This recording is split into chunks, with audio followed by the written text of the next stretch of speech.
Okay, let's talk about chapter 27 in our textbook, Assessing Adult Basic Education Classrooms and Family Literacy Programs. This chapter is really trying to help us understand one major question. What goes on in the adult basic education classroom? And to really be able to understand this, we need to be able to identify the different areas of a classroom and collect data on them and analyze that information and data. So this chapter is looking at how we can do that. How can we collect and then analyze the data on adult classrooms so that we can know whether they're effective and how they can be effective. So this chapter is going to break it down into three kind of interrelated dimensions of an adult education classroom. And we are going to do that with the help of my daughter's lovely illustration she made for us. So basically this shows the three areas that are of the classroom that are kind of interrelated, but our chapter chooses to break them into three sections, kind of probably partly just for ease of discussion. The first of these is teacher quality and effectiveness. So here's our lovely teacher. This is the largest section of the chapter, and mostly because it really discusses a lot. We're going to look at these four areas under teacher quality and effectiveness: teacher qualifications, teacher characteristics, teacher practices, and teacher effectiveness. And so for each of these, we're going to understand what they are and understand how we can assess them to know if they are effective. The second dimension is curriculum and instruction, over here on the bookcase.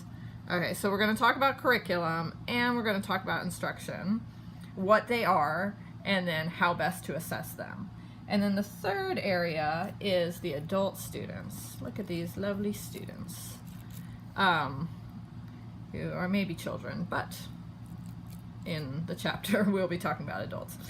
And for adult students, we'll kind of learn a little bit about who are the type of people who are in adult education classes, and then how we can assess the students. It's kind of the shortest section in the chapter. So really we're going to look at these three areas, and with a major focus being on how do we assess these areas to know if what's taking place is effective and of high quality. So let's get started. Okay, let's dive right into the first of our three interrelated dimensions of the adult education classrooms, and that would be teacher quality and effectiveness. This is the longest one, so just bear with me. We'll try to go through it quickly, but also hit on the major things. The first of the four areas is teacher qualifications. So we'll zoom in on that a little bit. Qualifications include things like teaching credentials, professional development, and professional experience. Specifically, researchers have found that expert teachers possess more in-depth knowledge and understanding of their subject, are better able to create a classroom environment that promotes learning, more effectively monitor learning while addressing learning barriers, and provide feedback and motivate student learning. There are a couple ways down here you can see that we assess teacher qualifications. One way to assess teacher qualifications is by using a documentation matrix to aggregate, review, and analyze teachers' files based on defined criteria such as evidence of content area knowledge. Matrix was something I wasn't super familiar with, so I'm actually going to talk about that a bit more when it gets mentioned in curriculum and show you an example of a matrix. Another way to assess is teacher portfolios. They can show you evidence of content knowledge, what a teacher's credentials are, and evaluations that have been given about the teacher from other sources, maybe previous jobs. And then the last one here is directly assess teachers' content knowledge through instruments that measure teachers' proficiency in the content areas they teach. So that's kind of the first point, teacher qualifications. The second one is the characteristics of the teachers. So we'll get that up here. B, teacher characteristics. Okay. Since these characteristics are seen in one's attitudes and attributes, it can be difficult to measure them effectively. It is also hard to know which attributes are most important, since this varies by classroom and individual. A teacher's beliefs are also part of their characteristics. And then from our book it says, the strength of teachers' beliefs about effective instruction has an impact on their feelings of self-efficacy, and in turn, self-efficacy influences their expectations of success and the standards they set, as well as their job satisfaction. Self-efficacy is also linked to instructional practices and student achievement. And if you're wanting to know more about self-efficacy, I would highly recommend anything written by Albert Bandura. This is kind of his idea. And I think that it is really vital, like both in working with children and in working with adults, to understand self-efficacy and to understand how we can help develop it, just as an aside. And then how can we assess teacher characteristics? One of the things that this section mentioned was using this instrument called the Inquiry Teaching Belief Instrument, and this was originally developed for science teachers.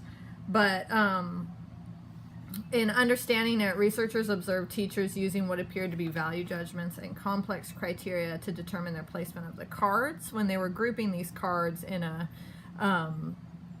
it kind of based on their beliefs about teaching. There were different belief statements.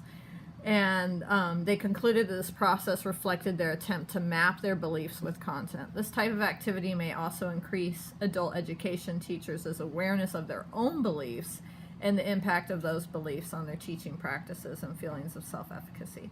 So using something like this can even help teachers be self-reflective of their own, the way that they think about their students, the way that they think about teaching. Again, portfolio assessments, these are going to come up often as a way to assess, including artifacts that show a teacher's beliefs and reflections on how their beliefs affect their teaching. And then classroom observation. This can be difficult because of the cost and the staffing needs. You need to be able to have someone sitting in there observing the teacher in action. It can also be invasive or affect a teacher's behavior and is subjective based on the observer. However, classroom observations have also been linked to student achievement, and they can be used to guide and monitor teaching practices. So we don't want to totally throw that away. It can be worth the cost, especially if staffing isn't an issue for doing assessment. All right, so that's teaching characteristics. You'll see we'll move on to teacher practices. C. Okay, this is a super broad category. It covers a broad spectrum of strategies and behaviors. There isn't one perfect teaching method. Different styles work better for different students and in different settings. But research has linked the use of cues, corrective feedback, and direct and explicit instruction to student achievement across content areas. Classroom management is also an important piece of a teacher's practice. We often think about classroom management when we think of teaching young children, but it actually is still important in an adult education classroom. When teachers are able to keep students on task and use time efficiently, their students will achieve more. Teachers need to be proactive with classroom management, even in an adult education setting. So how can we assess teacher practices? Again, we talk about classroom observations here. If we can focus on student engagement, teacher sanctioning, a sense of community in the classroom, and student expressions of values, beliefs, and opinions. And then one specific observation method that can be used is Stallings' classroom snapshot observation. This got talked about in our text. It's actually a coding system that allows the observer to track what happens in the classroom at particular moments in time.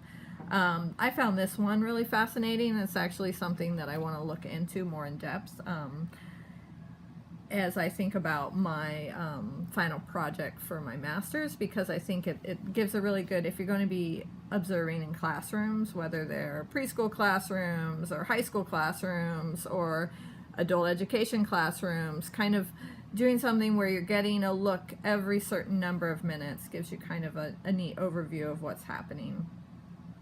Another observation method is the Reform Teaching Observation Protocol, and then also the Classroom Aims instrument. This is based on studies of exemplary teaching and was created to evaluate the effectiveness of classroom teaching. It focuses on atmosphere, instruction, management, and student engagement. Those are the AIMS. You can also review instructional logs, which are a form of self-reporting that teachers do on a regular basis. Research suggests the major advantages of logs are the frequency of reporting and the short period of recall time. So this can be, if assuming teachers keep instructional logs, this can be really helpful in assessing what the teacher's practices are. And then reviewing teacher portfolios again, as mentioned earlier. And the final one here, I know this is such a big area of the chapter, is teacher effectiveness. Teacher effectiveness has been defined as teacher contributions to student learning or in terms of student performance outcomes. So you can kind of approach it from two different ways. But several studies have shown the more years of experience a teacher has, the more effective she will be, and the more her students will have learning gains. I think this probably feels a little bit like common sense. Of course, the longer you've been in the field, the better teacher you're going to be. But what was really interesting is that they found that teachers gain a lot of effectiveness through the experience of their first 5 years.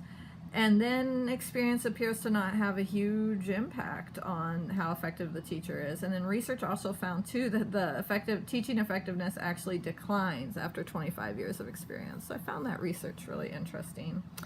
Many students over the past several decades have found that when teachers have, studies. Many studies have found that when teachers have high expectations for their students, the students' learning gains will improve. Students taught by teachers with higher verbal ability tend to learn more than those taught by teachers with lower verbal ability. And at one point, our textbook mentions that literacy, measuring vocabulary and standardized test scores of teachers, was found to have a greater impact on what students will achieve than any other measurable attribute of teachers. So we can see where when teachers have high verbal skills or highly literate, they are going to be more effective teachers. So how can we assess that? Teacher effectiveness can be assessed by looking at student portfolios, which is kind of interesting to think about, but that gives us an idea, depending on what the students are achieving, of how effective the teacher is being. Of course, this can be misleading. Teachers aren't the sole cause of whether a child is, or an adult especially, is doing well, but it can give us a good picture. But we want to couple it with other assessments, maybe possibly student ratings if you're having students kind of give feedback and surveys on their teachers. However, both of these methods have limitations, as students may not give the most accurate picture of a teacher's ability, and portfolios are not always a reliable method. Plus, they're costly and time-consuming to evaluate. I think one of the things that we can see from the research up here actually is that knowing how long a teacher has been in the field and knowing their own verbal skills and literacy can actually also be a good way to assess what their abilities are. So that is our teacher quality and effectiveness, and we'll go on to the second dimension in a minute here. Okay, we'll look at our second dimension, curriculum and instruction. And I think that this is probably the easiest area to assess, just because curriculum in general is set up for assessment, and instruction, these are a little bit more set up for clear guidelines for assessment.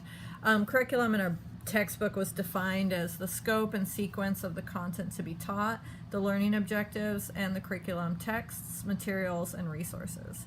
So research seems to suggest that a standards-aligned curriculum and teachers trained to use that curriculum are the most significant factors in student achievement. So even in an adult classroom with adult students, it's still really helpful to have core content areas with standards, and these can guide the teachers as they know what they're addressing and what they're teaching, as well as help students to have the knowledge and skills they need to be successful in post-secondary education, job training, and careers. Research seems to indicate that many adult education teachers do not use content standards in planning their instruction and helping students with setting goals. So this is actually an area that's already been indicated as somewhere where we can improve. How do we assess curriculum? We can look at the curriculum's content, learning objectives, sequence, and pace of learning activities, and the relevance it has to adult students. Comprehensive evaluation involves determining the curriculum's alignment with standards as well as assessment of its accuracy, comprehensive, depth, timeliness, and quality.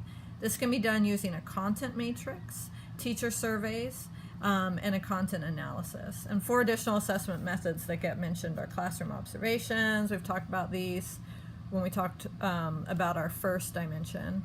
Instructional logs, we also touched on this. The analysis of instructional assessments in terms of their validity and alignment with content standards, and curriculum analysis. So I just wanted to point out again that like content matrix gets mentioned here. This is something I was a little confused about, so I actually did a little bit more research. Here's an example. This is from a community college. I got my reference down there, the Office for Assessment and Review. This is an example of assessment matrix for a course. You can see it's got learning goals, learning outcomes, measurement, evaluation, modifications. And then for each of those, kind of what is getting assessed. Like, it is pretty complex, but you can see how it's going to give the assessor a lot of information. So that'll be listed in the references. You can pull this up as a document if it's something you want to look at more in depth or understand better yourself as well. So that's curriculum. Let's look now at instruction. Instruction refers to the means by which the curriculum is taught. It is defined as a dynamic interaction between teacher and students. Good instruction will be individualized, and it will also be contextualized. This is a big word. We talk about this a lot when we talk about culture. To be contextualized means that it's appropriate for that context. It's thought about that specific context. The best instruction for adult education is normally a constructivist approach, where students are active participants in their own learning processes. More emphasis is placed on thinking skills than on acquiring like specific knowledge. However, in some cases, a more direct approach to instruction may be needed. Odds are that a combination of the two will be used. Just like in any quality elementary classroom or high school classroom, you're going to see both direct instruction and kind of more student active participation. How do we assess this? Classroom observation, instructional logs, teaching portfolios. All these have been touched on. We'll add analyzing classroom artifacts. When I first read this, I was thinking like, oh, like things collected from different countries on the bookshelves. But what this is really referring to is like syllabus, lesson plans, handouts, exams, student work. This is what we're meaning by artifacts. And then student ratings can be very helpful. Questionnaires, surveys, interviews. These provide data on the impact of instruction in relation to an individual student's goals, how that student specifically perceives it. So we need to look at the teachers and look at the classroom, but we also really need to ask the students like what they're learning. That gives us a huge window in how effective instruction is. All right, and that's our second dimension. Okay, our final dimension of the adult education classroom is the students, and in this case, adult students. We really need to think about who is in the classroom, like what are they bringing to the table, literally, in this picture. Research on the type of adults in adult education shows that large numbers live in poverty and have limited English speaking skills. In some programs like Even Start, the vast majority do not even have a high school diploma or a GED. We're talking over 80%. This underscores the need for adult education teachers to be responsive to the effects of poverty on adult students. These findings also underscore the need for ESL services and family literacy programs. So looking at the research, there has been research done on who is in the classroom, and that can help us a lot when thinking about how we can best help these students and serve them. So how do we assess our students? Student interviews and questionnaires, the students' rating of teachers, and we can also look at program records and student files, such as attendance records, documentation of student goal attainment, and student test scores. I think that the student files can really lend a lot for us. This is all pretty straightforward, probably why it was the shortest section in the chapter. But definitely one of the most important, right? We need to understand who is walking into our classroom if we're going to be able to teach them well. All right,